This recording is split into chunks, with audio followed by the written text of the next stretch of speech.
ಓಂ ವಯಸ್ಸು ಪರ್ಣಾ ಉಪಾಸೇದುರಿಂದ್ರಂ ಪ್ರಿಯಮೇಧಾ ಋಷಯೋ ನಾಧಮಾನಾಃ ಉಪಧ್ವಾಂತಮೂರ್ಣುಃ ಪೂರ್ಧಿಚಕ್ಷುರ್ಮುಗ್ಧ್ಯಸ್ಮಾನ್ನಿಧಯೇವ ಬದ್ಧಾನ್ ಶ್ರಿಯೇ ಜಾತಶ್ರಿಯ ಆನಿರೀಯಾಯ ಶ್ರಿಯಂ ವಸಾ ಆನಾ ಅಮೃತತ್ವಮಾಹಾಯನ್ ಭವಂತಿ ಸತ್ಯಾ ಸಮಿತಾ ಮಿತದ್ರೌಃ ತದಸ್ಯ ಪ್ರಿಯಮಭಿಪಾಥೋ ಅಸ್ಯಾಂ ನರೋ ಯತ್ರ ದೇವಯವೋ ಮದಂತಿ ಗುರುಕ್ರಮಸ್ಯ ಸಹಿ ಬಂಧುರಿತ್ಥಾ ವಿಷ್ಣೋಃ ಪದೇ ಪರಮೇ ಮಧ್ವಗುತ್ಸಾಹ ಭದ್ರಂ ಕರ್ಣೇಭಿಃ ಶೃಣುಯಾಮ ದೇವಾಃ ಭದ್ರಂ ಪಶ್ಯೇಮಾಕ್ಷಭಿರ್ಯಜತ್ರಾಃ ಸ್ಥಿರೈರಂಗೈಃ ಸ್ತುಷ್ಟುವಾಂಸಸ್ತನೂಭಿರ್ವ್ಯಶೇಮ ದೇವಹಿತಂ ಯದಾಯುಃ.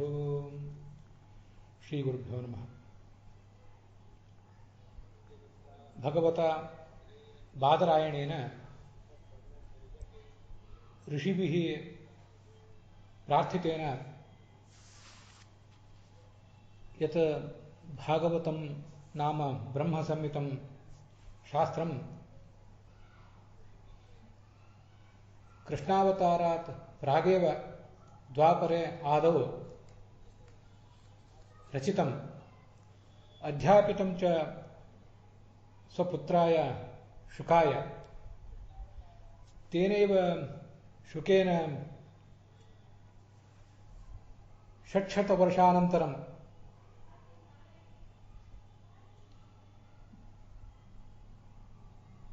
ಪರೀಕ್ಷಿತೆ ರಾಜ್ಞೆ ಇದಾनीं ವ್ಯಾಖ್ಯಾಯತೆ. ವ್ಯಾಸಸ್ಯ ಬಾದರಾಯಣಸ್ಯ ಪೌತ್ರಾಃ ಖಲು ಪಾಂಡವಾಃ ತೇಷಾಂ ಪೌತ್ರೋಯಂ ಪರೀಕ್ಷಿತ್. ಏವಂ ಚ ವ್ಯಾಸಪುತ್ರಸ್ಯ ಶುಕಸ್ಯಾಪಿ ಅಯಂ ಪ್ರಪೌತ್ರ ಏವ ಪರೀಕ್ಷಿತ್. ಏವಂ ಚ ಪ್ರಪೌತ್ರಂ ಆಭಿಮನ್ಯವಂ ಪರೀಕ್ಷಿತಂ ರಾಜಾನಂ ಶುಕಃ ಭಾಗವತಂ ಉಪದಿದೇಶ.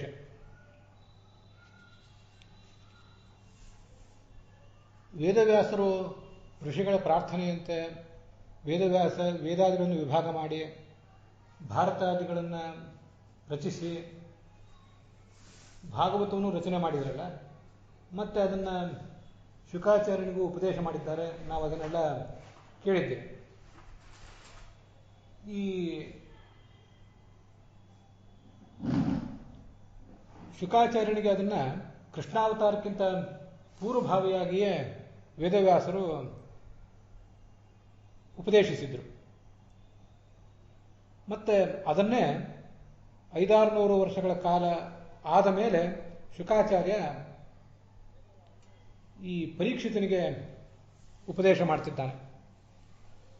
ಪಾಂಡವರು ವೇದವ್ಯಾಸರ ಮೊಮ್ಮಕ್ಕಳು. ಆ ಪಾಂಡವರ ಮೊಮ್ಮಗನೇ ಈ ಪರೀಕ್ಷಿತ. ಹೀಗೆ ವೇದವ್ಯಾಸರಿಗೆ ಈ ಪರೀಕ್ಷಿತ ಮೊಮ್ಮಕ್ಕಳ ಮೊಮ್ಮಗ.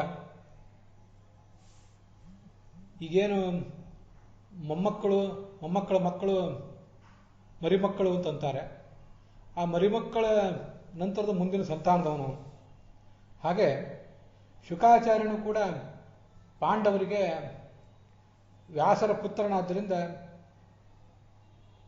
ಚಿಕ್ಕಪ್ಪ, ದೊಡ್ಡಪ್ಪ ಇತ್ಯಾದಿ ವಯಸ್ಸಿನವನಾಗಬೇಕು. ಅವನಿಗೂ ಕೂಡ ಮೊಮ್ಮಗ, ಮರಿಮೊಮ್ಮಗ ಆಗಬೇಕಾದವನು ಈ ಪರೀಕ್ಷಿತ. ಅವನಿಗೆ ಬಹಳ ದೊಡ್ಡ ಸಮಾಧಾನ ಹೇಳಿದ್ದಾನೆ ಶುಕಾಚಾರ್ಯ. ನಾವು ಅದನ್ನು ನೋಡಿದ್ದೇವೆ. ಮನುಷ್ಯ ಎಷ್ಟು ವರ್ಷ ಇರ್ತಾನೆ ಅಂತ ಅನ್ನೋದು ಮುಖ್ಯ ಅಲ್ಲ. ಎಚ್ಚರಗೇಡಿಯಾಗಿ 100 ವರ್ಷ ಬದುಕಿದ್ರಾದರೂ ಏನು ಉಪಯೋಗ? ಎಚ್ಚರವಂತನಾಗಿ ಕೆಲವೇ ಕಾಲ ಬದುಕಿದ್ರೂ ಕೂಡ ಅದರಿಂದ ಮಹಾ ಲಾಭ ಇದೆ. ಖಟ್ವಾಂಗ ಅನ್ನುವ ರಾಜರ್ಷಿ ತನಗಿನ್ನು ಕೇವಲ 48 ನಿಮಿಷಗಳ ಆಯುಷ್ಯ ಉಳಿದಿದೆ ಅನ್ನೋದನ್ನು ತಿಳಿದು ತನ್ನ ಸಾಧನೆ ಮಾಡಿಕೊಂಡ. ನೋಡು ಪರೀಕ್ಷಿತ, ನಿನಗಾದರೂ 1 ವಾರದ ಆಯುಷ್ಯವಿದೆ. ಮೋಕ್ಷ ಪ್ರಾಪ್ತಿಗಾಗಿ ಮಾಡಬೇಕಾದ್ದೆಲ್ಲವನ್ನೂ ಕೂಡ ಮಾಡು ಅಂತ ಶುಕಾಚಾರ್ಯ ಆತನಿಗೆ ಸಮಾಧಾನ ಹೇಳಿದ್ದ.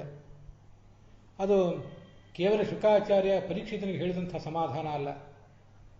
ನಮಗೂ ಕೂಡ ನಮ್ಮ ಕಣ್ಣೆದುರಿಗೆ ಒಂದಿಷ್ಟು ಆಯುರ್ಮಾನ ಇದೆ. ಕೆಲವರಿಗೆ ದಶಕಗಳು, ಕೆಲವರಿಗೆ ವರ್ಷಗಳು, ಕೆಲವರಿಗೆ ತಿಂಗಳುಗಳು, ದಿನಗಳು, ಹೇಗೇನೂ ಇರಬಹುದು. ಉಪಕಲ್ಪಯ ತತ್ಸರ್ವಂ ಯತ್ತಾವತ್ ಸಾಂಪ್ರದಾಯಿಕಂ.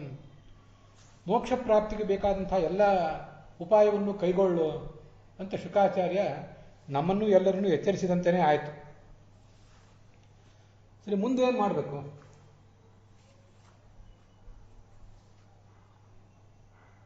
ಕಿಂ ತನ್ ಮೋಕ್ಷ ಸಾಧನಂ ಯನ್ಮಯ ಅವಶಿಷ್ಟೇನ ಆಯುಷ ಸಂಪಾದನೀಯಂ.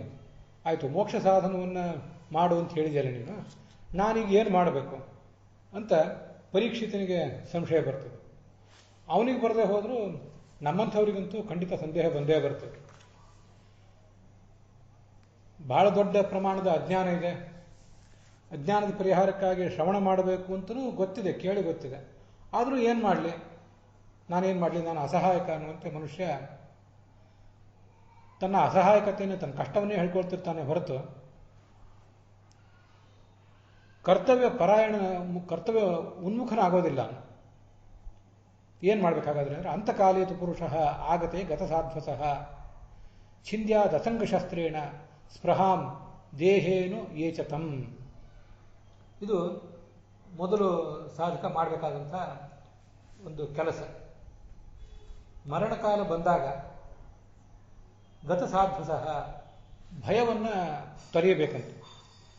ಭಯವನ್ನು ತೊರೆದು ಮೊದಲು ಏನು ಮಾಡಬೇಕೋ ಅದನ್ನು ಮಾಡಬೇಕು. ಮೋಕ್ಷ ಪ್ರಾಪ್ತಿಗಾಗಿ ಶ್ರವಣ ಮನನ ಇತ್ಯಾದಿಗಳನ್ನು ಏನು ಮಾಡಬೇಕೋ ಅದನ್ನು ಮಾಡಬೇಕು. ಗತಸಾಧ್ವಸಃ ಅಂತಿದೆ. ನನಗಿಲ್ಲಿ ಕೆಲವು ಕಡೆ ಹೀಗೆ ಮೇಲೆ ಕಾಣಿಸ್ತದೆ, ತಥೋ ಭೀತಃ ಸಣ್ಣ ಅತಿಶೀಘ್ರಂ ಭುವಮಾಗತ್ಯ ಅಂತ. ಖಟ್ವಾಂಗರಾಜನಿಗೆ ನಿನಗಿನ್ನು ಕೇವಲ 48 ವರ್ಷದ ಆಯುಷ್ಯ ಇದೆ ಅಂತ ಹೇಳಿದ್ರಲ್ಲ ದೇವತೆಗಳು. ಅವನು ಭಯಪಟ್ಟು ಈ ಭೂಲೋಕಕ್ಕೆ ಬಂದ, ತನ್ನ ಶ್ರವಣ ಮನನ ಇತ್ಯಾದಿಗಳನ್ನು ಏನು ಮಾಡಬೇಕಾಗಿತ್ತೋ ಅದನ್ನು ಮಾಡಿದ ಅಂತೀಗ ನಾವು ಕೇಳ್ತೇವೆ. ಸರಿ, ಅವನಿಗೆ ಭಯ ಆಯಿತು ಅಂತ ಅಲ್ಲಿ ಶಾಸ್ತ್ರ ಅದನ್ನು ಯಾದವಾರರು ಹೇಳಿದ್ದಾರೆ. ಇಲ್ಲಿ ಭಾಗವತ ಹೇಳ್ತದೆ ಗತಸಾಧ್ವಸಃ, ಭಯ ಪಡಬಾರದು ಅಂತ. ಅದಕ್ಕೆ ವಿಜಯಧ್ವಜರ ಅರ್ಥ ಬರೀತಾರೆ, ಗತಸಾಧ್ವಸಃ ಅಂದರೆ ದೇಹ ನಷ್ಟ ಆಗಿ ಹೋಗ್ತದಲ್ಲ ಅನ್ನುವ ಭಯ ದೂರ ಇಟ್ಟು ದೇಹನಾಶ ಪ್ರಯುಕ್ತ ಭಯರಹಿತ ಅಂತ ಅದರ ತಾತ್ಪರ್ಯ. ಆದರೂ ಒಂದು ಸ್ವಲ್ಪ ಮಟ್ಟಿಗೆ ಭಯ ಇರಬೇಕು. ಖಟ್ವಾಂಗರಾಜನಿಗೆ ಆ ಭಯ ಆಗಿತ್ತು ಅಂತ ಯಾದವಾರರು ಹೇಳಿದಂತೆ ಕಾಣಿಸ್ತದೆ. ಏನದು ಭಯ? ಇಹಚೇದವೇದಿ ತಥ ಸತ್ಯಮಸ್ತಿ ನಚೇದಿಹಾವೇದಿ ಮಹತೀ ವಿನಷ್ಟಿ ಅನ್ನುವಂಥ ಭಯ. ಈಗೇನಾದರೂ ನಾನು ಅಧ್ಯಯನ ಮಾಡಿದರೆ, ಈಗೇನಾದರೂ ಶ್ರವಣ ಮನನ ಮಾಡಿದರೆ ಅಥ ಸತ್ಯಮಸ್ತಿ, ಮುಂದೆ ನನಗೆ ಒಂದಿಷ್ಟು ಸದ್ಗತಿ ಆಗ್ತದೆ, ಪರಮಲೋಕ ಪ್ರಾಪ್ತಿ ಆಗ್ತದೆ. ನಚೇದಿಹಾವೇದಿ, ನಾನೇನನ್ನು ತಿಳಿಯದೆ ಹೋದರೆ ಮಹತೀ ವಿನಷ್ಟಿ, ದೊಡ್ಡ ಹಾನಿ ಕಾದಿದೆ ನನಗೆ. ಈ ಥರದೊಂದು ಭಯ ಇರಬೇಕು. ಮಾನವ ಜನ್ಮ ದೊಡ್ಡದು, ಇದನ್ನು ಹಾನಿ ಮಾಡ್ಕೊಳ್ಬಾರ್ದು ಅನ್ನುವಂಥ ಭಯ ಇರಬೇಕು. ಆ ಭಯ ಖಟ್ವಾಂಗನಿಗಿತ್ತು. ನಮಗೆ ಸಂಸಾರದ ಭಯ ಅಂತ ಅನ್ನೋದಿಲ್ಲ. ಸಂಸಾರದಲ್ಲಿ ಹೀಗೆ ನಾನು ಮುಂದುವರೆದು ಬಿಡಬೇಕಾಗ್ತದೆ, ಎಚ್ಚರಗೇಡಿಯಾಗಿ ಬದುಕಬಾರ್ದು, ನಾನು ಮಾನವ ಜನ್ಮವನ್ನು ಹಾಳು ಮಾಡ್ಕೊಳ್ಬಾರ್ದು ಅನ್ನುವಂಥ ಭಯ, ಎಚ್ಚರಿಕೆ ಅದಿಲ್ಲ ನಮಗೆ. ನಮಗಿರುವುದು ನಮ್ಮ ದೇಹ ಕಳೆದು ಹೋಗ್ತದಲ್ಲ, ಗಂಡ ಹೆಂಡತಿ ಮಕ್ಕಳು ಇತ್ಯಾದಿಗಳನ್ನು ಪರಿತ್ಯಾಗ ಮಾಡಿ ಬದುಕಬೇಕಾಗ್ತದಲ್ಲ, ಏನು ಮಾಡಲಿ ಅಂತ ನಮ್ಮ ಚಿಂತೆ. ಅದಕ್ಕಾಗಿ ಗತಸಾಧ್ವಸಃ ಅಂತ ಶಾಸ್ತ್ರ ಹೇಳಿದೆ. ಭಯ ಬೇಡ. ಛಿಂದ್ಯಾದ ಅಸಂಗಶಸ್ತ್ರೇಣ ಸ್ಪೃಹಾಂ ದೇಹೇನು ಏಚತಂ. ಈಗ ಈ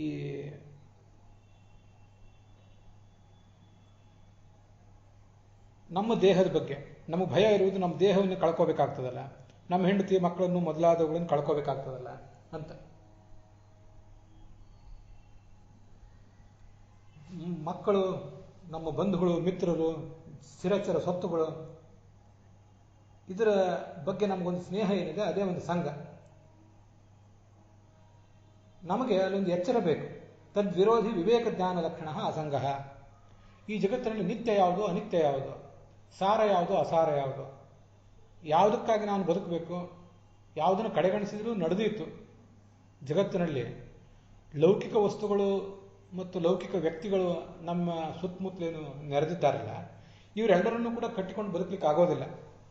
ಮೋಕ್ಷಕ್ಕಾಗಿ ಉಪಾಯ ಮಾಡದೇ ಇದ್ದವನು ಕೂಡ, ಲೌಕಿಕ ವ್ಯಾಪಾರಗಳಲ್ಲೇ ತೊಡಗಿದವನು ಕೂಡ ನಮ್ಮ ಸುತ್ತಮುತ್ತಲಿರುವಂಥ ಎಲ್ಲ ವಸ್ತುಗಳನ್ನು, ಎಲ್ಲ ವ್ಯಕ್ತಿಗಳನ್ನು ನೆಚ್ಚಿಕೊಂಡು ಬದುಕಲಿಕ್ಕಂತೂ ಆಗೋದಿಲ್ಲ. ಕೆಲವರನ್ನಾದರೂ ಆತ ಮರಿಲೇಬೇಕು, ದೂರ ಇಡಲೇಬೇಕು. ಲೌಕಿಕ ವ್ಯಾಪಾರದಲ್ಲೇ ಇದ್ದವನು ನಾಸ್ತಿಕನೇ ಆದರೂ ಕೂಡ.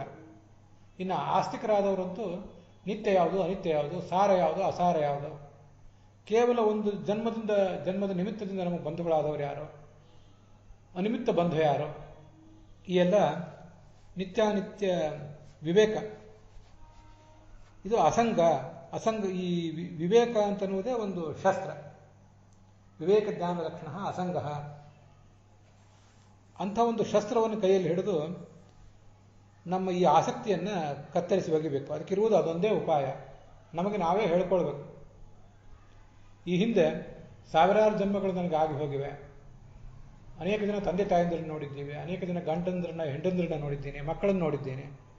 ನನಗಿನ್ನು ಇದರಿಂದ ಆಗುವುದೇನಿದೆ? ಯಾವುದನ್ನು ನೆಚ್ಚಿಕೊಂಡು ನಾನು ಬದುಕಬೇಕು? ಹಿಂದೆಂದೂ ಯಾವ ಸುಖವನ್ನು ನಾನು ಕಾಣದೇ ಇದ್ದವನೇನಲ್ಲ. ಎಲ್ಲ ಥರದ ಸುಖಗಳನ್ನು, ಎತ್ತರವನ್ನು ನೋಡಿದ್ದೇನೆ, ಆಳವನ್ನು ನೋಡಿದ್ದೇನೆ. ಹಿಂದೆಂದೂ ಆಗದೇ ಇರುವ ಸಾಧನೆ ಯಾವುದು ಅಂದರೆ ಮುಕ್ತಿ ಸಾಧನ ಒಂದೇ, ಸಾಂಪ್ರದಾಯಿಕ ಸಾಧನ ಒಂದೇ. ನಾನು ಏರಬೇಕಾದ ಎತ್ತರ, ಇನ್ನೂ ಏರಿರದೇ ಎತ್ತರ ಅಂದರೆ ಅದೊಂದೇ ಎತ್ತರ. ಅದಕ್ಕೆ ನಮಗೆ ನಾವೇ ಬುದ್ಧಿ ಹೇಳ್ಕೊಳ್ಬೇಕಷ್ಟೆ. ಆ ವಿವೇಕ ಎಂಬ ಶಸ್ತ್ರ ಇದು. ಈ ವಿವೇಕ ಎಂಬ ಶಸ್ತ್ರದಿಂದ ಈ ಆಸಕ್ತಿಯನ್ನು ಕತ್ತರಿಸಿ ಹೋಗಬೇಕಷ್ಟೆ. ಒಂದು ದಿವಸದಲ್ಲಿ ಆಗುವಂಥದ್ದಲ್ಲ. ಏನೋ ಮನುಷ್ಯನಿಗೆ ಮಧ್ಯ ವಯಸ್ಸು, ಮುಪ್ಪು ಬಂದಾಗ ಒಂದಿಷ್ಟು ವಿವೇಕ ಬಂದಂತೆ ಕಾಣಿಸ್ತದೆ. ಈ ಜಗತ್ತಿನ ಬಂಧನಗಳೆಲ್ಲವೂ ಕೂಡ ಇವು ಮಾಯಾಮಯ ಅನ್ನುವಂಥ ಒಂದು ಎಚ್ಚರವೂ ಕೂಡ ಅವನಿಗೆ ಬಂದಂತೆ ಕಾಣಿಸ್ತದೆ. ಆದರೆ ಅದನ್ನು ಪೂರ್ಣವಾಗಿ ತೊಡೆದು ಹಾಕ್ಲಿಕ್ಕೆ ಬರೋದಿಲ್ಲ ಅವನಿಗೆ. ಮತ್ತೆ ಇನ್ನೊಂದು ಜನ್ಮ ಬಂದಾಗಂತೂ ಹೇಳುವಂತೆಯೇ ಇಲ್ಲ. ಮತ್ತಷ್ಟು ಫ್ರೆಶ್ ಆಗಿ, ಏನೋ ಈಗಿನ ಕಾಲದಲ್ಲಿ ಶರೀರಕ್ಕೆ ವಾರ್ಧಕ್ಯ ಬಂದಿರುವುದರಿಂದ ಅವನಿಗೆ ಒಂದಿಷ್ಟು ತಿಳುವಳಿಕೆ ಬಂದಂತೆ ಕಾಣಿಸ್ತದೆ. ಮತ್ತೊಂದು ಜನ್ಮ ಬಂದರೆ, ಅದು ಪ್ರಾಣಿ ಜನ್ಮ ಇರಬಹುದು, ಮನುಷ್ಯ ಜನ್ಮ ಇರಬಹುದು, ಮತ್ತೆ ಆ ಒತ್ತಡಕ್ಕೆ, ಆ ಮೋಹಕ್ಕೆ ಅವನು ಸಿಲುಕೇ ಬಿಡ್ತಾನೆ. ಇದನ್ನೇ ನಾವು ಕತ್ತರಿಸ್ಕೊಳ್ಬೇಕಾಗಿರೋದು. ಈ ವಿವೇಕ ಎಂಬ ಶಸ್ತ್ರದಿಂದ ಅದನ್ನು ಕತ್ತರಿಸ್ಕೊಳ್ಬೇಕು. ಇದು ಮನುಷ್ಯ ಮೊದಲು ಮಾಡಬೇಕಾಗುತ್ತೆ. ದೇಹೇ ಅನು ಏಚ ತಮ್. ಈ ನಮ್ಮ ದೇಹದ ಕಾರಣದಿಂದಾಗಿ ನನಗೊಬ್ಬ ತಂದೆ ತಾಯಿ, ಈ ದೇಹದ ಕಾರಣದಿಂದಾಗಿ ನನಗೆ ಹೆಂಡತಿ ಗಂಡ, ನನಗೆ ಮಕ್ಕಳು. ಈ ದೇಹವೇ ನನಗಿಲ್ಲದೆ ಹೋದರೆ, ದೇಹದ ಸಂಬಂಧವೇ ನನಗೆ ಸ್ಥಿರ ಅಲ್ಲ ಅಂದಮೇಲೆ ನನಗೆ ಯಾರು ತಂದೆ? ಮಾತಾಪಿತೃ ಸಹಸ್ರಾಣಿ ಪುತ್ರದಾರ ಶತಾನಿ ಚ ಸಂಸಾರೇಶು ಅನುಭೂತಾನಿ ಕಸ್ಯತೆ ಕಸ್ಯವಾವಯಂ ಅಂತ ಮಹಾಭಾರತ ಮತ್ತೊಂದು ಕಡೆ ಅದನ್ನು ಕೇಳ್ತದೆ.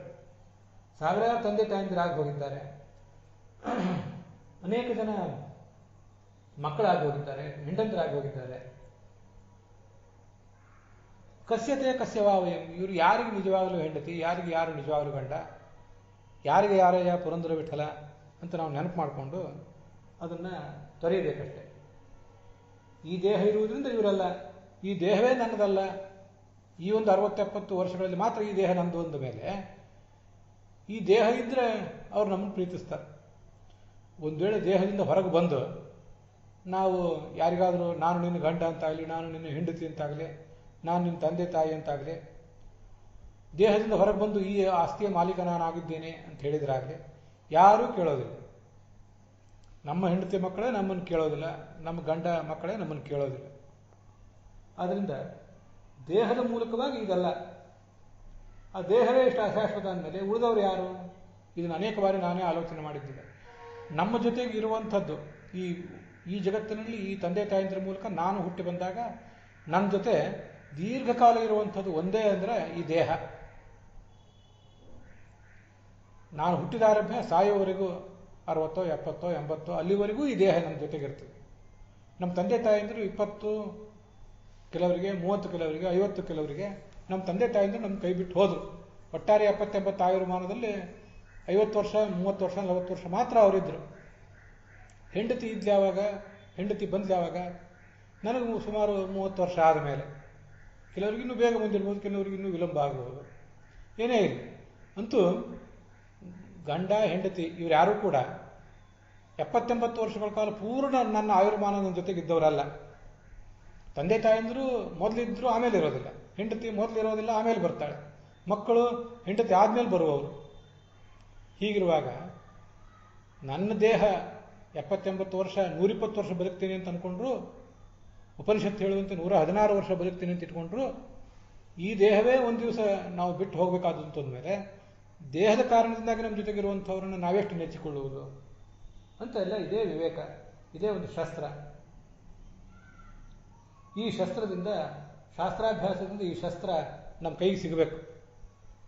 ನಾವು ಯಾವ್ದಾದ್ರು ಖಡ್ಗ, ಚಾಕು ಮೊದಲಾದದ್ದನ್ನು ಮನೆಯಲ್ಲಿ ಇದ್ದದನ್ನು ಚೆನ್ನಾಗಿ ನಿಶಿತ ಮಾಡ್ಕೋತಾ ಇರಬೇಕಾಗ್ತದೆ. ಮೇಲಿಂದ ಮೇಲೆ ಅದನ್ನು ಉಪಯೋಗ ಮಾಡಿ ಅದನ್ನು ನಿಶಿತವಾಗಿ ಇಟ್ಕೋಬೇಕಾಗ್ತದೆ. ಕೆಲವು ಸರಿ ಅದರ ಮೊನಚೇನಾದರೂ ಕಡಿಮೆ ಆಗಿದ್ದರೆ ಅದನ್ನು ಮತ್ತೆ ಸಾಣೆಕಲ್ಲಿನ ಮೇಲೆ ಹೇಗೆ ತಿಕ್ಕಬೇಕಾಗ್ತದೆ. ಹಾಗೆ ನಮ್ಮ ಮನಸ್ಸನ್ನು, ನಮ್ಮ ಬುದ್ಧಿಯನ್ನು ಚೆನ್ನಾಗಿ ಶಾಸ್ತ್ರದ ಪ್ರಮೇಯಗಳನ್ನು ಅರಿಯುವ ಮೂಲಕ ಅಲ್ಲಿ ಸಂಘರ್ಷ ಮಾಡಿ ಅದನ್ನು ಚೆನ್ನಾಗಿ ಉಜ್ಜಿಕೊಳ್ಬೇಕು. ಅದರ ಮೂಲಕ ಹಾಗೆ ಈ ವಿವೇಕ ಅನ್ನುವುದನ್ನು ಯಾವತ್ತೂ ಕೂಡ ನಿಶಿತವಾಗಿ ಇಟ್ಕೋಬೇಕು. ವಿವೇಕ ಅದು ತನ್ನ ನಿಶಿತತೆಯನ್ನು ಕಳ್ಕೊಳ್ಳಿಕ್ಕೆ ಬಿಡಬಾರ್ದು. ಅದೇ ನಮ್ಮನ್ನು ಯಾವತ್ತೂ ಕೂಡ ಕಾಪಾಡೋದು. ಶಾಸ್ತ್ರದ ಅಧ್ಯಯನದ ಮೂಲಕನೇ ಅದಾಗೋದು. ಮನೆಯಿಂದ ಹೊರಗೆ ಬರಬೇಕು, ಗೃಹಾತ್ ಪ್ರವ್ರಜಿತ ಅಂತಾರೆ. ಸನ್ಯಾಸ ಲಕ್ಷಣಂ ವೈರಾಗ್ಯಂ ಪ್ರಾಪ್ತ ಅಂತಾರೆ. ಗೃಹೇ ಸ್ಥಿತಸ್ಯ ಪುನರಾಸಕ್ತಿ ಸಂಭವಾತ್. ಮನೆಯಲ್ಲೇ ಉಳಿತೀನಿ ಅಂತ ಹೋಗಿಬಿಟ್ರೆ ಅಲ್ಲಿ ಮತ್ತೆ ಮನೆಯಲ್ಲೇ ಆಸಕ್ತಿ ಬಂದ್ಬಿಡ್ತದೆ, ಅದು ಹೋಗೋದೇ ಇಲ್ಲ. ಇಲ್ಲಿ ಮನೆಯಿಂದ ಹೊರಗೆ ಬರಬೇಕು ಅಂದರೆ ಫಿಸಿಕಲಿ ಮನೆಯಿಂದ ಹೊರಗೆ ಬರಬೇಕು ಅಂತ ಏನು ಅರ್ಥ ಅಲ್ಲ. ಬರಬಹುದು, ಹಾಗೆ ಅರ್ಥ ಮಾಡಬಾರ್ದು ಅಂತಲ್ಲ.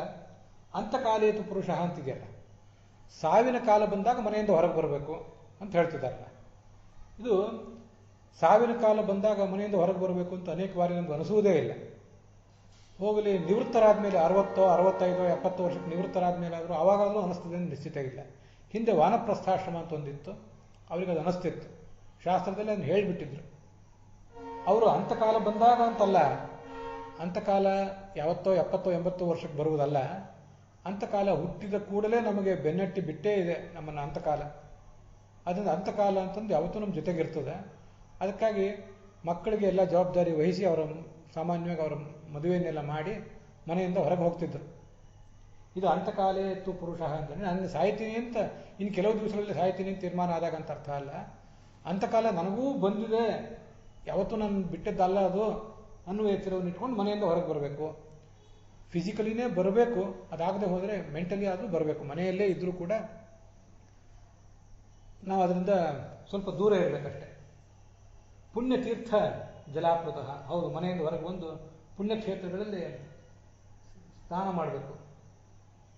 ಅದಕ್ಕೆ ವಿಜಯಧ್ವಜರು ಬರೀತಾರೆ, ಗಂಗೆ, ಯಮುನೆ, ಕಾವೇರಿ ಮೊದಲಾದ ನದಿಗಳಲ್ಲೇ ಸ್ನಾನ ಮಾಡಬೇಕು ಅಂತನೋ ವಿಷಯವೂ ಸರಿ. ಅದಲ್ಲದೇ ಪುಣ್ಯತೀರ್ಥಗಳು ಅಂದರೆ ಭಾಗವತ ಮೊದಲಾದ ಪುಣ್ಯಶಾಸ್ತ್ರಗಳು, ಅದರ ಪ್ರಮೇಯಗಳಲ್ಲಿ ಅವಗಾಹನ ಮಾಡಬೇಕು. ತೀರ್ಥಗಳು ಅಂದರೆ ಆ ಪ್ರಮೇಯಗಳನ್ನು ಉಪದೇಶ ಮಾಡುವಂಥ ಗುರುಗಳು. ದ್ವಿವಿಧಂ ತೀರ್ಥ ಮುಚ್ಚಿತೆ, ಸ್ಥಾವರಂ ಜಂಗಮಂ ತಥಾ ಅಂತ ಭಾರತ. ಸ್ಥಾವರ ತೀರ್ಥಗಳೇ ಒಂದು ಕಡೆ ನಿಂತು ಇರುವಂಥ ತೀರ್ಥಗಳು ಅಂದರೆ ಗಂಗೆ ಮೊದಲಾದದ್ದು. ನಿರಂತರ ಎಲ್ಲ ಕಡೆ ಸಂಚಾರ ಮಾಡ್ತಿರುವ ತೀರ್ಥಗಳು ಅಂದರೆ ಗುರುಗಳು. ಅವರ ಹತ್ರ ಹೋಗಬೇಕು ಅಂತ ಅದರ ತಾತ್ಪರ್ಯ. ಶುಚೌ ವಿವಿಕ್ತೇ ಆಸೀನಃ. ಸ್ವಚ್ಛವಾದ ಪರಿಸರದಲ್ಲಿ ಕೂತ್ಕೋಬೇಕು. ಮನುಷ್ಯ ಯಾವುದೇ ಸಾಂಸಾರಿಕ ತಾಪತ್ರಯಗಳನ್ನು ಹಚ್ಚಿಕೊಂಡಂಥ ಮನುಷ್ಯ ಅಂಥ ವ್ಯಕ್ತಿ ನಮ್ಮ ಸಮೀಪಕ್ಕೆ ಬರದೇ ಇರುವಂತೆ ಇರಬೇಕು. ಅದಕ್ಕೆ ಅದು ಶುದ್ಧವಾಗಿರಬೇಕು. ನಾವು ಈ ಹಿಂದೆ ಅನೇಕ ಬಾರಿ ಇದನ್ನು ಗಮನಿಸಿದ್ದೇವೆ. ಒಂದು ಬಾರಿ ಯಾವುದಾದ್ರು ಸಾಂಕ್ರಾಮಿಕ ರೋಗ ಬಂದ ಕೂಡಲೇ ಸೋಷಿಯಲ್ ಡಿಸ್ಟೆನ್ಸ್ ಮೇಂಟೈನ್ ಮಾಡಿ ಅಂತ ಸರ್ಕಾರಗಳು ಮತ್ತು ವೈದ್ಯರು ಹೇಳಿದ್ದೇ ಹೇಳಿದ್ದು, ಜನರಿಂದ ದೂರ ಇರಿ, ಸಾಧ್ಯ ಆದಷ್ಟು ಸೋಷಿಯಲ್ ಡಿಸ್ಟೆನ್ಸ್ ಮೇಂಟೈನ್ ಮಾಡಿ ಅಂತ. ಎಲ್ಲರೂ ಅದನ್ನು ಮಾಡಿದ್ದು ಪ್ರಾಣ ಭಯದಿಂದ. ಸೋಷಿಯಲ್ ಡಿಸ್ಟೆನ್ಸ್ ಮೇಂಟೈನ್ ಮಾಡೋದು ಅಂದರೆ ಕೇವಲ ಒಂದು ಸಾಂಕ್ರಾಮಿಕ ರೋಗ ಬಂದಾಗ ಮಾಡುವುದಷ್ಟೇ ಅಲ್ಲ, ಮನುಷ್ಯನ ಮನಸ್ಸು ಯಾವತ್ತೂ ಓಪನ್ ಆಗಿರ್ತದೆ, ಬಹಿರ್ಮುಖ ಆಗಿಬಿಟ್ಟಿರ್ತದೆ. ಅನೇಕ ಸಂಕಲ್ಪ ವಿಕಲ್ಪಗಳೆಲ್ಲ ಅದಕ್ಕೆ ಬರ್ತಿರ್ತವೆ, ಅನೇಕ ಆಯ್ಕೆಗಳು. ಬುದ್ಧಿ ತೀರ್ಮಾನ ಮಾಡಬೇಕಾದ್ದು ಬುದ್ಧಿ, ಅದಕ್ಕೆ ಮಾತ್ರ ಶಕ್ತಿ ಇರೋದಿಲ್ಲ, ಇನ್ನೂ ವಿವೇಕ ಬಂದಿರೋದಿಲ್ಲ. ಈ ಶಾಸ್ತ್ರಜ್ಞಾನವೆಂಬ ವಿವೇಕ ಅದಕ್ಕೆ ಬಂದಿರೋದಿಲ್ಲ. ಆಗ ಏನೇನೋ ಮಾಡಿಬಿಡ್ತಾನೆ. ಅದು ಆತನ ಸಮಸ್ಯೆ. ಯಾರ್ಯಾರ್ದೋ ಸಂಘಕ್ಕೆ ನಾವು ಸಿಲುಕಿದರೆ, ಮೂರ್ಖರ ಸಂಘಕ್ಕೆ, ಅರ್ಥಪರಾಯಣರಾದವರು, ಸ್ಥಾನ, ಮಾನ, ಧನ ಅವುಗಳಲ್ಲೇ ಮುಳುಗಿದ್ದವರ ಸಂಘಕ್ಕೆ ನಾವೇನಾದರೂ ಸಿಲುಕಿದರೆ ಅದು ನಮ್ಮನ್ನು ಮತ್ತಷ್ಟು ರೋಗಾಣುಗಳ ಸಂಕ್ರಮಕ್ಕೆ ಗುರಿ ಮಾಡ್ತದೆ. ದೇಹಕ್ಕೆ ಬರುವ ಆ ವೈರಲ್ ಅಟ್ಯಾಕ್ಗಿಂತ ನಮ್ಮ ಆತ್ಮಕ್ಕೆ, ನಮ್ಮ ಮನಸ್ಸಿಗೆ ಬರುವಂಥ ವೈರಲ್ ಅಟ್ಯಾಕ್ ಬಹಳ ಕೆಟ್ಟದು. ಅದಕ್ಕೆ ಶುದ್ಧವಾದ ಪರಿಸರದಲ್ಲಿ ಕುತ್ಕೋಬೇಕು. ಅದು ಏಕಾಂತದ ಪರಿಸರದಲ್ಲಿ ಕುತ್ಕೋಬೇಕು. ಆಸೀನ ವಿಧಿವತ್ ಕಲ್ಪಿತಾಸನೆ, ಒಂದು ಆಸನವನ್ನು ಕಲ್ಪನೆ ಮಾಡ್ಕೋಬೇಕು. ಇದು ಮನೆಯಿಂದ ಹೊರಗೆ ಬಂದ ಕೂಡಲೇ ಮೊದಲು ಈ ಥರ ಧ್ಯಾನವೇ ಮಾಡಲಿಕ್ಕೆ ಪ್ರಾರಂಭ ಮಾಡಬೇಕು ಅಂತ ಮುಂದೆ ಹೇಳಿದಂತೆ ಕಾಣಿಸ್ತದೆ. ಮುಂದಿನ ಶ್ಲೋಕದಲ್ಲಿ ಧ್ಯಾನದ ಬಗ್ಗೆನೇ ಹೇಳ್ತಾರೆ. ಒಮ್ಮಿಂದೊಮ್ಮೆಲೆ ಧ್ಯಾನವನ್ನು ಮಾಡಬೇಕು ಅಂತ ಅದರ ತಾತ್ಪರ್ಯ ಅಲ್ಲ. ಮನೆಯಿಂದ ಹೊರಗೆ ಬಂದಕ್ಕೆ ಮೊದಲು ಸಿದ್ಧನಾಗಿರಬೇಕು. ಸಿದ್ಧನಾಗಿ ತನ್ನದೇ ಆದಂಥ ಒಂದು ವಿರಕ್ತ ಜೀವನವನ್ನು, ನಿವೃತ್ತ ಜೀವನವನ್ನು ಕಟ್ಟಿಕೋಬೇಕು ಮೊದಲು. ಅದರಲ್ಲಿ ಪ್ರತಿನಿತ್ಯ ಅನೇಕ ಕರ್ತವ್ಯಗಳು ಇರ್ತವೆ. ಧ್ಯಾನ ಅದರಲ್ಲಿ ಒಂದು. ಆ ಧ್ಯಾನಕ್ಕೆ ಪೂರ್ವಭಾವಿಯಾಗಿ ಎಲ್ಲ ಕರ್ತವ್ಯಗಳನ್ನು ಮಾಡಬೇಕು ಅಂತ ಅದರ ತಾತ್ಪರ್ಯ. ಅದಕ್ಕಾಗಿ ಧ್ಯಾನವನ್ನು ಮುಖ್ಯವಾಗಿ ಹೇಳ್ತಿದ್ದಾರೆ ಅಷ್ಟೆ. ಅದಕ್ಕಾಗಿ ಕರ್ಮಗಳನ್ನು ಮಾಡಲೇಬೇಕು. ಯಾವಜ್ಜೀವ ಅಗ್ನಿಹೋತ್ರಂ ಜುಹಯಾತ್ ಇತ್ಯಾದಿ ಶಾಸ್ತ್ರದ ವಿಧಾನ ಇರುವುದರಿಂದ ಕರ್ಮಗಳನ್ನಂತೂ ಮಾಡ್ತಾನೇ ಇರಬೇಕು. ಶ್ರವಣ ಮಾಡಬೇಕು, ಮನನ ಮಾಡಬೇಕು, ಹೀಗೆ ಇವನ್ನೆಲ್ಲವನ್ನೂ ಮಾಡ್ತಿರ್ಬೇಕು. ಅದರಲ್ಲಿ ಒಂದು ಮುಖ್ಯವಾದಂಥ ಧ್ಯಾನಕ್ಕೆ ಸಿದ್ಧತೆ ಅಂದರೆ ಒಂದು ಆಸನ. ಆ ಆಸನದಲ್ಲಿ ಕುತ್ಕೋಬೇಕು ಅಂತ ಅದರ ಅರ್ಥ. ಭಗವದ್ಗೀತೆಯಲ್ಲಿ ಬಂದಂತೆ ನಾತ್ಯುಚ್ಚಿತಂ ನಾತಿ ನೀಚಂ, ಬಹಳ ಎತ್ತರ ಇರಬಾರದು, ಅತ್ಯಂತ ತಗ್ಗಾದ ಪರಿಸರವೂ ಕೂಡ ಇರಬಾರದು. ಅಂಥ ಒಂದು ಸಮವಾದ ಎತ್ತರ ತಗ್ಗು ಇರುವಂಥ, ತಮಗೆ ಕಂಫರ್ಟೇಬಲ್ ಆಗುವಂಥ ಒಂದು ಆಸನವನ್ನು ನಾವು ರೂಢಿ ಮಾಡ್ಕೊಳ್ಬೇಕು. ಇದು ಮನೆಯಿಂದ ಹೊರಗೆ ಬಂದವನಿಗೆ ಮಾತ್ರ ಅಲ್ಲ, ಮನೆಯೊಳಗಿದ್ದವನಿಗೂ ಇದು ಧ್ಯಾನಕ್ಕೆ ತಯಾರಾಗಬೇಕು, ಮನನಕ್ಕೆ ತಯಾರಾಗಬೇಕು, ಶ್ರವಣಕ್ಕೆ ತಯಾರಾಗಬೇಕು ಅಂತ ಅದರ ತಾತ್ಪರ್ಯ. ವಿವಿಕ್ತೆ ಅಂದರೆ ದುರ್ಜನ ಸಂಗ್ರಹಿತೆ ಅಂತ ಬರೀತಾರೆ ವಿಜಯಧ್ವಜರು ಮತ್ತು ಯಾದವಾರ್ಯರು. ಅದರ ತಾತ್ಪರ್ಯ ಹಾಗೆ ಒಂದು ಬಟ್ಟೆಯನ್ನು ಅಥವಾ ಕೃಷ್ಣಾಜಿನ ಮೊದಲಾದನ್ನು ಅಥವಾ ದರ್ಭೆಯನ್ನು ಹಾಸಿಕೊಂಡು ಅದರ ಮೇಲೆ ಕೂತ್ಕೋಬೇಕು. ಅಥವಾ ವಿಧಿವತ್ ಕಲ್ಪಿತಾಸನ ಅಂದರೆ ವಜ್ರಾಸನ, ಸುಖಾಸನ, ಪದ್ಮಾಸನ ಮೊದಲಾದ ಆಸನಗಳನ್ನು ಕೂಡ ಮನುಷ್ಯ ಸ್ವೀಕಾರ ಮಾಡಬೇಕು. ಆ ಆಸನದಲ್ಲಿ ಅವನು ಕೂತ್ಕೋಬೇಕು ಅಂತ ಅದರ ತಾತ್ಪರ್ಯ ಆಗ್ತದೆ. ಅಂಥ ಒಂದು ಆಸನದಲ್ಲಿ ಕೂತ್ಕೊಂಡು ಧ್ಯಾನ ಮಾಡಲಿಕ್ಕೆ ತೊಡಗಬೇಕು. ಅಭ್ಯಸೇನ್ ಮನಷಾ ಶುದ್ಧಂ ತ್ರಿವೃದ್ ಬ್ರಹ್ಮಾಕ್ಷರಂ ಪರಂ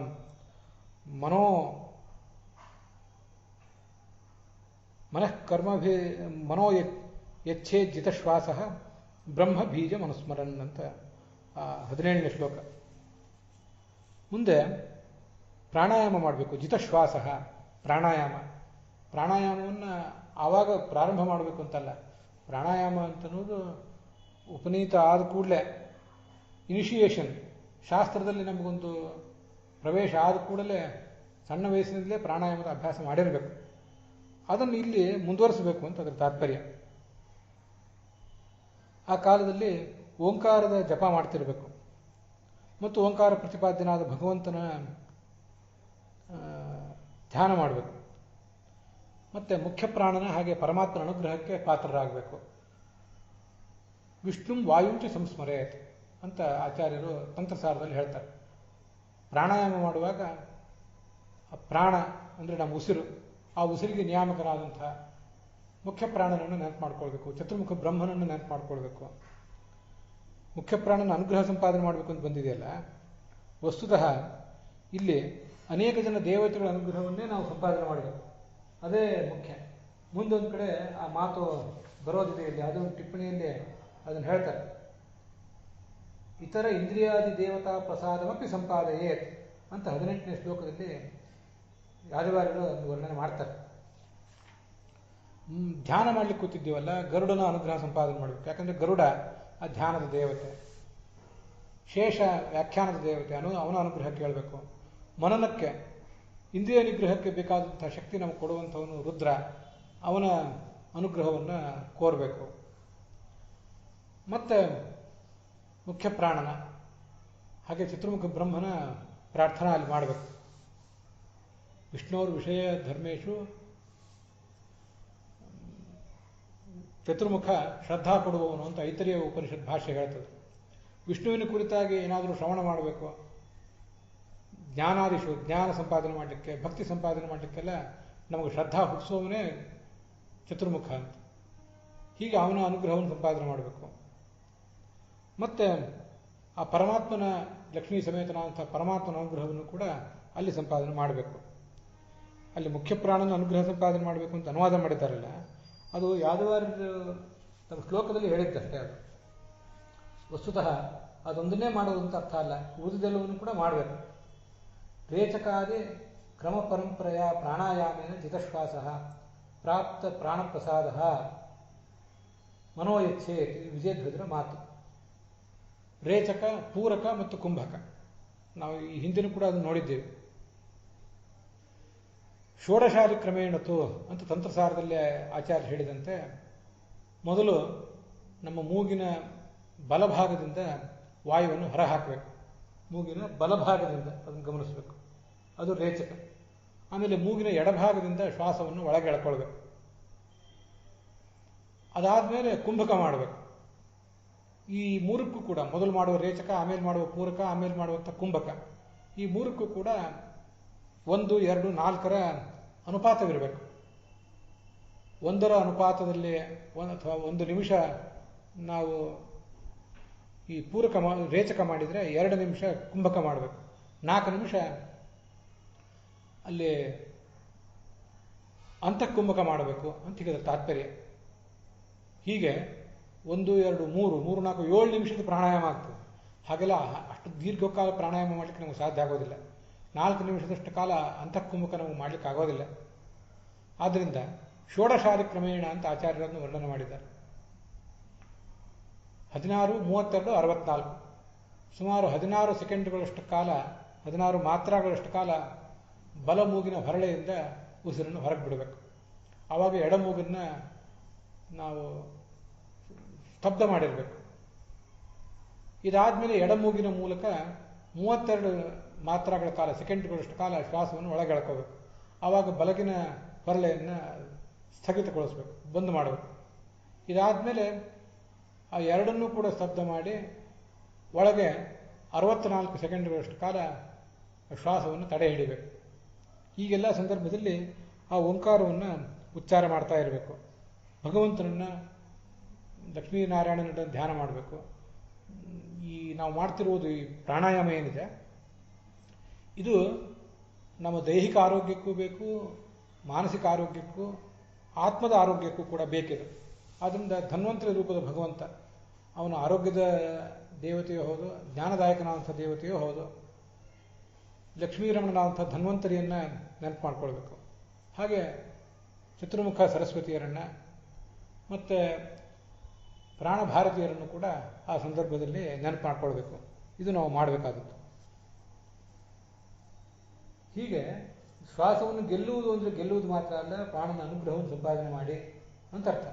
ಬೀಜಂ ಸರ್ವ ಜಗದ್ವ್ಯಂಜಕಂ ಶುದ್ಧಂ ಬ್ರಹ್ಮ ಪರಂ ಬ್ರಹ್ಮ ಅನುಸ್ಮರಣ. ಈ ಪರಮಾತ್ಮನನ್ನು ನಾವು ಧ್ಯಾನ ಮಾಡಬೇಕು. ಅಲ್ಲಿರುವ ಶ್ಲೋಕ ಏನು? ತ್ರಿವೃತ್ ಬ್ರಹ್ಮಾಕ್ಷರಂ ಪದಂ ಬ್ರಹ್ಮ ಬೀಜಂ ಅನುಸ್ಮರಣ, ಹೀಗೆಲ್ಲ ಶಬ್ದಗಳಿವೆ. ಬೀಜ ಅಂದರೆ ಈ ಪರಮಾತ್ಮನಿಗೆ ವಿಶೇಷಣ. ಅದು ಭಗವದ್ಗೀತಾದಲ್ಲಿ ಆ ಬೀಜ ಅನ್ನೋ ಶಬ್ದ ಬಂದಿದೆ. ಜಗತ್ತಿಗೆ ಅವನು ವ್ಯಂಜನಾತ್, ಜಗತ್ತನ್ನು ವ್ಯಕ್ತ ಮಾಡುವುದರಿಂದ ಆತನ ಬೀಜ ಅಂತ ಹೇಳ್ತಾರೆ ಅಂತ ಬಂದಿದೆ. ಆದ್ದರಿಂದ ವಿಜಯಧ್ವಜರು ಹೇಳ್ತಾರೆ, ಸರ್ವ ಜಗತ್ತಿಗೂ ವ್ಯಂಜಕನಾದಂತಹ ಭಗವಂತನನ್ನು ಸ್ಮರಣ ಮಾಡಬೇಕು. ತ್ರಿವೃತ್ ಅಂದರೆ ಅಕಾರ, ಉಕಾರ, ಮಕಾರ, ಈ 3 ಅಕ್ಷರಗಳಿಂದ ಕೂಡಿದಂತಹ ಓಂಕಾರವನ್ನು ಆ ಸಂದರ್ಭದಲ್ಲಿ ಹೇಳ್ತಾ ಇರಬೇಕು. ಅಕ್ಷರಂ ಬ್ರಹ್ಮವಾಚಕತ್ವಾತ್ ಸರ್ವಗತಂ ಅಂತಹ ಓಂಕಾರವನ್ನು ಮನಸ್ಸಿನಿಂದ ಹೇಳ್ತಾ ಇರಬೇಕು. ಅದು ನಾಶರಹಿತವಾದಂತಹ ಓಂಕಾರ, ನಾಶರಹಿತನಾದ ಪರಮಾತ್ಮನನ್ನು ವರ್ಣನೆ ಮಾಡುವಂತಹ ಓಂಕಾರ. ಮತ್ತು ಓಂಕಾರ ಅಂತನ್ನೋದು ವೇದದ ಒಂದು ಭಾಗ ಆದ್ದರಿಂದ, ವೇದ ನಾಶರಹಿತವಾದ್ದರಿಂದ ಓಂಕಾರವು ಕೂಡ ನಾಶರಹಿತ. ಹೀಗೆ ಅಂಥ ಓಂಕಾರವನ್ನು ಆ ಸಂದರ್ಭದಲ್ಲಿ ಧ್ಯಾನ ಮಾಡಬೇಕು ಅಂತ ಅರ್ಥ. ತ್ರಿವೃತ್ ಅಂದರೆ ಅಕಾರ, ಉಕಾರ, ಮಕಾರಗಳನ್ನು ವ್ಯಾಪಿಸಿಕೊಂಡಿರುವಂಥದ್ದು ಅಂತ ಅರ್ಥ. ಅದು ಪರಮಾತ್ಮನಿಗೂ ವಿಶೇಷಣ ಆಗ್ತದೆ, ಈ ಓಂಕಾರಕ್ಕೂ ಕೂಡ ವಿಶೇಷಣ ಆಗ್ತದೆ.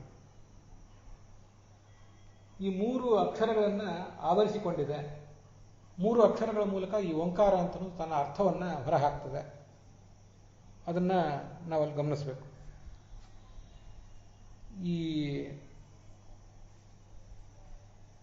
ಸರ್ವೋತ್ತಮಂ, ಸರ್ವೋತ್ತಮನಾದಂತಹ ಭಗವಂತನನ್ನು ಆ ಸಂದರ್ಭದಲ್ಲಿ ಧ್ಯಾನಿಸಬೇಕು.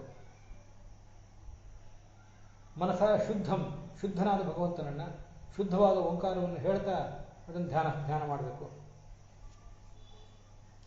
ಜಪ ಪೂರ್ವ ಕಾಲದಲ್ಲಿ ಏನು ಮಾಡಬೇಕು? ಮನೋಯಚ್ಛೆ, ಮನಸ್ಸನ್ನು ಹತೋಟಿಯಲ್ಲಿಡಬೇಕು. ಬ್ರಹ್ಮಣೋ ವೇದ ರೂಪಸ್ಯ ಬೀಜಾಕ್ಷರ ರೂಪಂ. ಇಲ್ಲಿ ಯಾದವಾರ ಅರ್ಥ ಮಾಡಿದ್ದು ಬೇರೆ ಇದೆ, ವಿಜಯಧ್ವಜರ ಅರ್ಥ ಮಾಡಿದ್ದು ಬೇರೆ ಇದೆ. ಬೀಜ ಅಂದರೆ ಭಗವಂತನಿಗೆ ವಿಶೇಷಣ ಮಾಡಿದ್ದಾರೆ ಯಾದವಾರರು. ಬೀಜ ಅಂದರೆ ವೇದದ ಬೀಜವಾದಂಥ, ವೇದದ ಸಂಕೇತಾಕ್ಷರವಾದಂಥ ಈ ಓಂಕಾರವನ್ನು ಹೇಳಬೇಕು ಅಂತ ಅದರ ತಾತ್ಪರ್ಯ. ಓಂ ಅಂತನ್ನುವುದೊಂದು ಅಕ್ಷರವಾಗಿ ನಮ್ಗೆ ಕಂಡರೂ ಕೂಡ ಅಲ್ಲಿ ಅ ಉ ಮಗಳಿವೆ. ಅವು ಈ ಗಾಯತ್ರಿಯ 3 ಪಾದಗಳಿಗೆ ಸಂಕೇತವಾಗಿವೆ. ಗಾಯತ್ರಿಯ 3 ಪಾದಗಳು ಪುರುಷ ಸೂಕ್ತದ 3 ವರ್ಗಗಳಿಗೆ ಸಂಕೇತ ಆಗಿವೆ. ಪುರುಷ ಸೂಕ್ತದ 3 ವರ್ಗಗಳು 3 ವೇದಗಳಿಗೆ ಸಂಕೇತವಾಗಿವೆ ಅಂತ ಹೀಗೆ ಹೇಳ್ತಾರೆ. ಆದ್ದರಿಂದ ಈ ಓಂಕಾರ ಅಂತನ್ನುವುದು ಈ ಸಕಲ ವೇದಗಳಿಗೂ ಒಂದು ಬೀಜಾಕ್ಷರ, ಹೀಗೆ ಯಾದವಾರರನ್ನು ಅರ್ಥ ಮಾಡಿದ್ದಾರೆ. ಬೀಜ ಅಂತನ್ನುವುದು ಭಗವಂತನಿಗೆ ವಿಶೇಷವಾಗಿ ಪ್ರಯುಕ್ತ ಆಗಿರುವಂಥ ಒಂದು ಶಬ್ದ ಅಂತ ವಿಜಯಧ್ವಜರು ಅರ್ಥ ಮಾಡಿದ್ದಾರೆ. ಎರಡೂ ಅರ್ಥವೂ ಸರಿಯೇ. ಪ್ರಾಣಾಯಾಮ ಮಾಡಿ ಭಗವಂತನ ಅನುಗ್ರಹದ ಪಾಲನೆ ಮಾಡಬೇಕು, ಅದನ್ನು ಯಾದವಾರರು ಕೂಡ ಬರೆದಿದ್ದಾರೆ. ಮನೋಯಚ್ಛೆ, ಮನಸ್ಸನ್ನು ತನ್ನ ಹತೋಟಿಯಲ್ಲಿ ಇಟ್ಕೊಳ್ಬೇಕು ಅಂತ.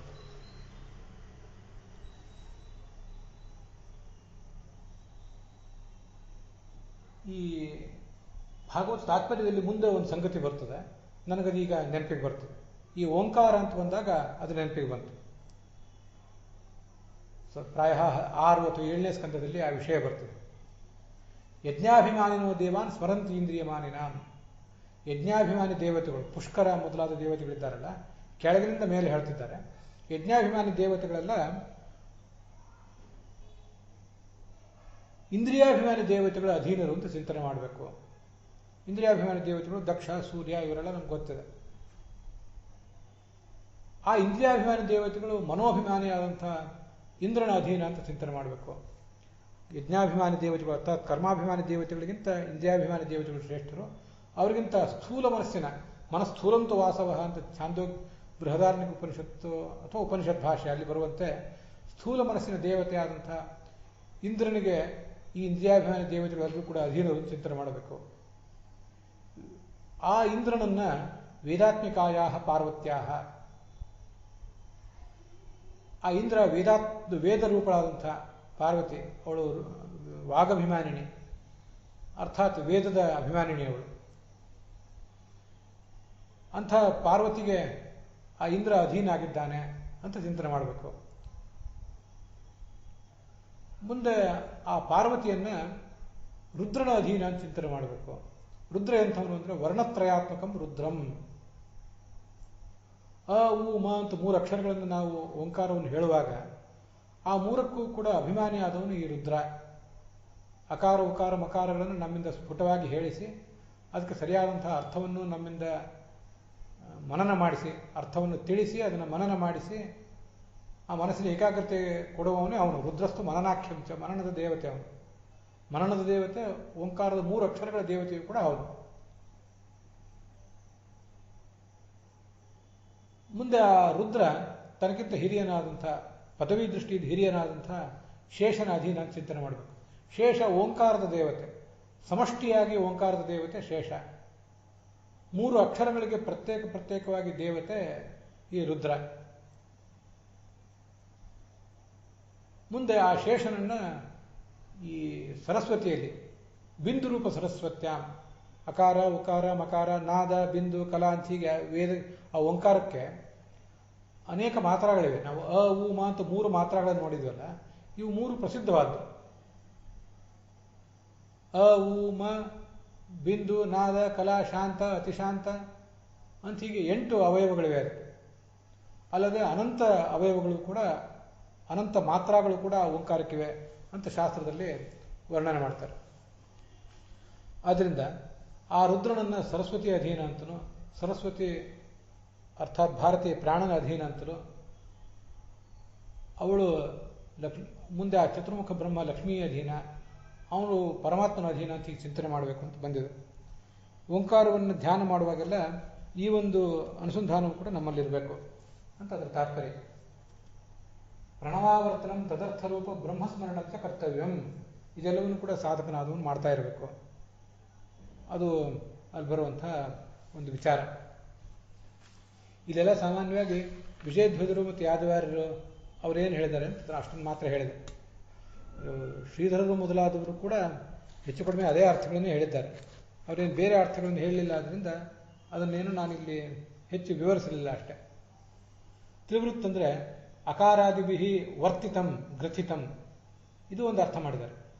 ಅಕಾರ ಉಕಾರ ಮಕಾರಗಳಿಂದ ಗ್ರಥಿತ ಅಂದರೆ ಬಂಧಿಸಲ್ಪಟ್ಟದ್ದು ಈ ಓಂಕಾರ, ಅದನ್ನು ಹೇಳಬೇಕು. ವರ್ತಿತಂ ತ್ರಿಭಿಹಿ ವರ್ತಿತಂ, ವೃತು ವರ್ತನೆ ಧಾತು. ವೀರರಾಘವರು ಮತ್ತು ಶ್ರೀಧರರು ಇವರೆಲ್ಲ ಹೇಳೋ ವ್ಯಾಖ್ಯಾನಗಳಿಗೆ ಅನುಸಾರವಾಗಿ ವೃತು ವರ್ತನೆ ಅಂತ ಧಾತುವನ್ನು ಇವರು ಹೇಳಿದರೆ ವೃನ್ಯ ವರಣೆ ಅನ್ನೋ ಧಾತುವನ್ನು ಯಾದವಾರ್ಯರು ಮೊದಲಾದವರು ಹೇಳಿದ್ದಾರೆ ಅಷ್ಟೆ. ಅರ್ಥ ಏನು ವ್ಯತ್ಯಾಸವಾಗಿಲ್ಲ. ಅಷ್ಟನ್ನು ಒಂದನ್ನು ನಾವಲ್ಲಿ ಗಮನಿಸಿದರೆ ಸಾಕು.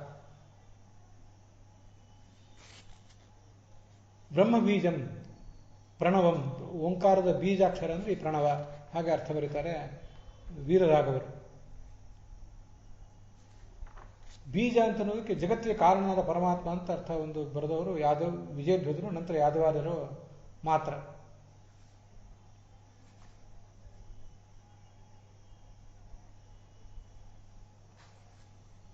ಹೀಗೆ ಆ 17ನೇ ಶ್ಲೋಕ ನಮಗೆ ಅದರ ಅಭಿಪ್ರಾಯವನ್ನು ಹೇಳ್ತದೆ. ಮುಂದೆ ಏನು ಮಾಡಬೇಕು? ನಿಯಚ್ಛೇದ್ ವಿಷಯೋಭ್ಯೋಕ್ಷ, ನಮ್ಮ ಎಲ್ಲ ಇಂದ್ರಿಯಗಳನ್ನು ಕೂಡ 5 ಜ್ಞಾನೇಂದ್ರಿಯಗಳನ್ನು ಹಾಗೆ ಕರ್ಮೇಂದ್ರಿಯಗಳೆಲ್ಲವನ್ನೂ ಕೂಡ ವಿಷಯದ ಕಡೆಗೆ ಅವು ಧಾವಿಸ್ತಾ ಇವೆಯಲ್ಲ, ಅವನ್ನು ಈ ಕಡೆ ಕರ್ಕೊಂಡು ಬರಬೇಕು. ಅದಕ್ಕೆ ಹೇಗೆ ಅದನ್ನು ಮಾಡಬೇಕು ಅಂದರೆ ಮನಸ್ಸಿನ ಮೂಲಕ ಮಾಡಬೇಕು. ಆ ಮನಸ್ಸಿಗೆ ಬುದ್ಧಿಯ ಒಂದು ಸಹಾಯ ಇರಬೇಕು. ನಮ್ಮ ಮನಸ್ಸು ಯಾವತ್ತೂ ಕೂಡ ನಮ್ಮ ಪ್ರಾಚೀನ ಕರ್ಮಗಳು, ಪ್ರಾರಬ್ಧ ಕರ್ಮಗಳ ಕಾರಣದಿಂದಾಗಿ ಎಲ್ಲೆಲ್ಲೋ ದೂರ ಹೊರಟೋಗ್ಬಿಟ್ಟಿರ್ತದೆ. ಅಂಥ ಮನಸ್ಸನ್ನು ಶುಭಾರ್ಥ, ಅತ್ಯಂತ ಪರಮಮಂಗಳಕರವಾದಂಥ ಅರ್ಥ ಅಂದರೆ ಭಗವಂತ, ಅವನಲ್ಲಿ ಧಿಯ ಮನಸ್ಸಿನಿಂದ ಹಿಡಿದು ನಿಲ್ಲಿಸಬೇಕು ಅಂತ ಅದರ ತಾತ್ಪರ್ಯ. ಪುರಾಣಿಕಾಚಾರ್ಯರು ಕೂಡ ಅದಕ್ಕೆ ಜಪಕ್ಕೆ ಮನೋಭಿಮಾನಿಯ ಅಂತ ರುದ್ರನ ಅನುಗ್ರಹ ಬೇಕು, ಆದ್ದರಿಂದ ಪ್ರತ್ಯಾಹಾರ ಮಾಡಬೇಕು. ಪ್ರತ್ಯಾಹಾರ ಮಾಡುವುದು ಅಂದರೆ ಇಂದ್ರಿಯಗಳು ವಿಷಯದ ಕಡೆಗೆ ಹರಿಯದಂತೆ ನೋಡಿಕೊಳ್ಳುವುದು. ಪ್ರತಿ ಆಹಾರ ಅಂದರೆ ಮರಳಿ ತರುವುದು, ವಾಪಸ್ ತರುವುದು ಅಂತ ಹೀಗದರ ತಾತ್ಪರ್ಯ. ಬುದ್ಧಿ ಸಾರಥಿ, ಈ ಅನೇಕ ದೇವತೆಗಳೇನಿದ್ದಾರೆ ಅವರೆಲ್ಲರ ಅನುಗ್ರಹವನ್ನು ಸಂಪಾದನೆ ಮಾಡಬೇಕು ಅಂತ ಅದರ ಅಭಿಪ್ರಾಯ ಆಗ್ತದೆ. ಮನೋಭಿಮಾನಿಯಾದವನು ರುದ್ರ, ಮತ್ತೆ ಬುದ್ಧಿಯ ಅಭಿಮಾನಿಯಾದಂಥವಳು ಪಾರ್ವತಿ. ಇವು ಕೂಡ ಗೀತಾ ಪ್ರಸ್ಥಾನ ಮೊದಲಾದ ಕಡೆ ವರ್ಣನೆ ಮಾಡಿದ್ದಾರೆ. ಮನಸಾ ಬುದ್ಧಿ ಸಾರಥಿ ಅಂತ ಬಂದಿದೆಯಲ್ಲ, ಮನಸ್ಸಿಗೆ ಅನೇಕ ಆಯ್ಕೆಗಳನ್ನು ನಮ್ಮ ಎದುರಿಗೆ ಇಡ್ಲಿಕ್ಕೆ ಮಾತ್ರ ಬರ್ತಿರ್ತದೆ, ಅದು ಬಿಟ್ಟು ಅದಕ್ಕೆ ಬೇರೆ ಏನೂ ಬರೋದಿಲ್ಲ. ಸಂಕಲ್ಪ ವಿಕಲ್ಪಾತ್ಮಕಂ ಮನಃ ಅಂತ ಅನೇಕ ಆಯ್ಕೆಗಳನ್ನು ನಮ್ಮ ಎದುರಿಗಿಡ್ತದೆ, ಆದರೆ ತೀರ್ಮಾನ ಮಾಡುವ ಶಕ್ತಿ ಅದಕ್ಕಿಲ್ಲ. ಆ ಮನಸ್ಸಿನದೇ ಮತ್ತೊಂದು ಪ್ರಭೇದವಾದಂಥ ಬುದ್ಧಿಗೆ ತೀರ್ಮಾನ ಮಾಡುವ ಶಕ್ತಿ ಇದೆ. ಅದಕ್ಕೆ ಬುದ್ಧಿ ಸಾರಥಿ ಅಂತ ಹೇಳಿರೋದು. ಬುದ್ಧಿ ಎಂಬ ಸಾರಥಿಯ ಮೂಲಕ ಈ ಮನಸ್ಸನ್ನು ಪಳಗಿಸಿ, ಆ ಮೂಲಕ ಮನಸ್ಸಿಗೆ ಹೇಳಿ, ನಮ್ಮ ಮನಸ್ಸಿಗೆ ನಾವೇ ಹೇಳಿಕೊಂಡು ಎಲ್ಲ ಇಂದ್ರಿಯಗಳ ಏನು ಹೊರಗೆ ಹೊರಟಿವೆ ಅವುಗಳನ್ನು ಒಳಗೆ ಎಳ್ಕೊಂಡು ಬರಬೇಕು.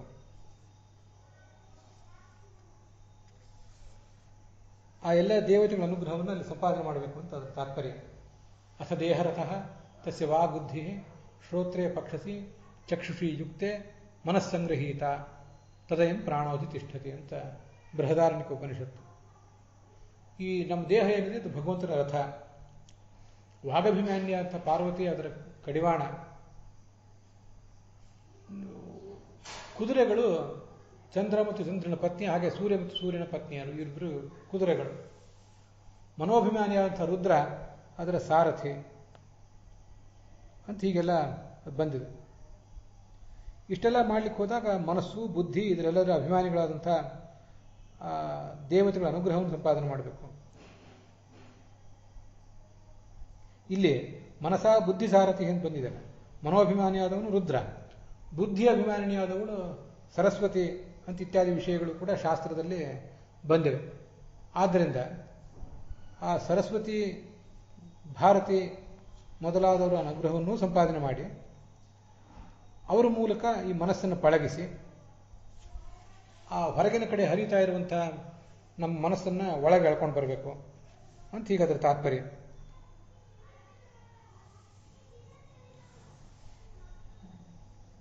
ಬುದ್ಧಿಂತು ಸಾರಥಂ ವಿದ್ಯೆ ಮನಃ ಪ್ರಗ್ರಹಮೇವಚ ಅಂತ ಹೀಗೆಲ್ಲ ಬೇರೆ ಬೇರೆ ಕಡೆ ಉಪನಿಷತ್ತು ಮೊದಲಾದ ಕಡೆ ಇದೇ ಸಂದೇಶವೇ ಬಂದಿದೆ. ಅದನ್ನು ವಿಜಯಧ್ವಜರು ಬರೀತಾರೆ. ಬುದ್ಧಿ ಅನ್ನೋದು ಸಾರಥಿಯ ಸ್ಥಾನದಲ್ಲಿ ಇರಬೇಕು. ಸಾರಥಿಗೆ ಬುದ್ಧಿ ಇರ್ತದೆ, ವಿವೇಕ ಇರ್ತದೆ. ಕುದುರೆಗಳಿಗೆ ವಿವೇಕ ಇರೋದಿಲ್ಲ. ಸಾರಥಿ ಹೇಳಿದಂತೆ ಕುದುರೆಗಳು ಕೇಳಬೇಕು. ಇಂದ್ರಿಯಾಣಿ ಹಯಾನಾಹು ವಿಷಯಾಸ್ತಿ ಗೋಚರಾನ್, ಇಂದ್ರಿಯಗಳನ್ನು ಕುದುರೆ ಅಂತ ಹೇಳ್ತಾರೆ ಅಂತ ಕಾಟಕೋಪನಿಷತ್ತು. ಅಕ್ಷಾನ್ ಇಂದ್ರಿಯಾಣಿ ವಿಷಯಭ್ಯ ನಿಯಚ್ಛೇ, ಸಂಸ್ಕಾರದ ಮೂಲಕ ಹೊರಗಿರುವಂತಹ ಆ ಇಂದ್ರಿಯಗಳನ್ನು ಒಳಗೆ ತರಬೇಕು. ಕರ್ಮಭಿ ಆಕ್ಷಿಪ್ತಂ ಮನಃ, ನಮ್ಮ ಪ್ರಾರಬ್ಧ ಕರ್ಮಗಳ ಮೂಲಕ ಅದು ಹೊರಗೆ ಹೊರಟೋಗಿದೆ ನಮಗೆ ಮನಸ್ಸು. ಅದನ್ನು ಸಾರಥಿ, ಬುದ್ಧಿ ಎಂಬ ಸಾರಥಿಯ ಮೂಲಕ ಒಳಗೆ ತಂದು ಪರಮಮಂಗಲನಾದಂತಹ ಶುಭ ಅಂದರೆ ಭಗವಂತ, ಅವನಲ್ಲಿ ಅದನ್ನು ತಂದು ನಿಲ್ಲಿಸಬೇಕು.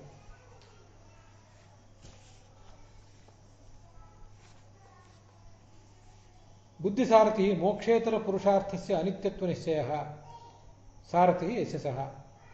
ಮೋಕ್ಷಕ್ಕಿಂತ ಭಿನ್ನವಾದ ಉಳಿದೆಲ್ಲ ಸಂಗತಿಗಳು ಕೂಡ ಅನಿತ್ಯ ಆಗಿವೆ ಅನ್ನುವ ಒಂದು ಎಚ್ಚರ, ಆ ಎಚ್ಚರವೇ ನಮ್ಮ ಸಾರಥಿ ಅಂತಾರೆ ಯಾದವಾರ್ಯರು. ಅದರ ದೇವತೆಯು ಕೂಡ ಅದರ ಸಾರಥಿಯೇ. ಇಂದ್ರಿಯ ದೇವತಾ ಪ್ರಸಾದಮಪಿ ಸಂಪಾದಯೇತ್ ಅಂತ ಬಂದಿರುವುದು ಕೂಡ ಇಲ್ಲೇ ಬಂದಿದೆ. ಶುಭ ಅಂದರೆ ಯಾರದು? ಶುಭ ಅಂದರೆ ಈ ಭಗವಂತನೇ ದೊಡ್ಡ ಶುಭ, ಅವನು ಪರಮ ಮಂಗಳ ಅಂದರೆ ಅವನೇ. ಪೂರ್ವಕರ್ಮಭಿ ಶುಭ ವಿಷಯೈ ಶುಭ ವಿಷಯ ವ್ಯಾಪಾರೈ ಆಕ್ಷಿಪ್ತಂ ನಿರಸ್ತಂ. ನಮ್ಮ ಪ್ರಾಚೀನ, ಇದು ಯಾದವಾರ್ಯರು ಬರೆಯುವ ಅರ್ಥ, ನಮ್ಮ ಪ್ರಾರಬ್ಧ ಕರ್ಮಗಳ ಕಾರಣದಿಂದಾಗಿ ಅಶುಭವಾದ ವಿಷಯಗಳೇ ನಮ್ಮನ್ನು ಯಾವತ್ತೂ ಕೂಡ, ಅಶುಭವಾದ ವ್ಯಕ್ತಿಗಳು, ಅಮಂಗಳಕರವಾದ ವ್ಯಕ್ತಿಗಳು, ಅಮಂಗಳಕರವಾದ ವಸ್ತುಗಳು, ಸಂಗತಿಗಳು, ಅವೇ ನಮ್ಮನ್ನು ಯಾವತ್ತೂ ಕೂಡ ನಮ್ಮ ಮನಸ್ಸನ್ನು ತೀವ್ರವಾದ ಕ್ಲೇಶಕ್ಕೊಳಗೆ ಈಡು ಮಾಡಿವೆ.